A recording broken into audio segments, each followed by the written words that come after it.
بشوية خطوات بسيطة كده اللي لما تعرفوهم دلوقتي اللي من خلالها بقى هتخلي الشخص ده يشتاق ليك جدا. لو انتوا بتتواصلوا مع بعض تليفونيا، استوب بقى، اوقفي الاتصال بالشخص ده علشان وقتها هيشعر بغيابك، وطبعا هيبقى قلقان عليك، فبالتالي هو هيبادر بانه يتصل بيكي علشان يطمئن عليك، كمان انه يسمع صوتك، وطبعا الكلام ده كله هيعمله لانه ايه؟ اشتاق ليك. الحاجة التانية بقى، ما ترديش على اي رسالة يبعتها لك في نفس الوقت، ممكن نستنى شوية دقايق بسيطة كده وبعد كده بقى ممكن نرد على الرسالة، لان تأخيرك بقى في عدم ردك على رسالته هيخليه يسأل نفسه دايما سؤال: يا ترى هي ما ردتش عليا ليه؟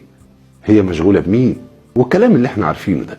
الحاجة التالتة بقى، ممكن تهديله اي هدية تكون منك انت شخصيا، يعني ما تجيبيش حاجة جديدة، لا اديله حاجة تكون من عندك انت، زي اكسسوار مثلا او محفظة مثلا، المهم انها تكون تناسبه كراجل. طبعا غريب جدا الكلام اللي بقوله ده، مش كده؟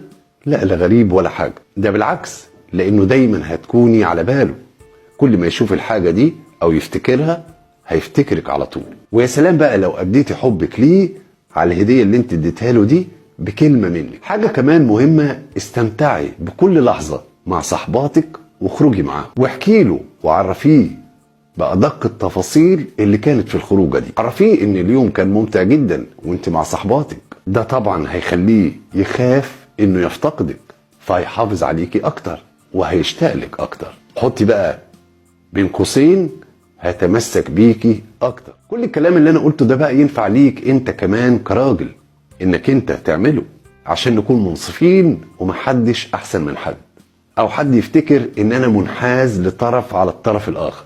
انا محايد في الموضوع ده، لان هدفي بقى في النهاية هو السعادة والتوفيق للجميع.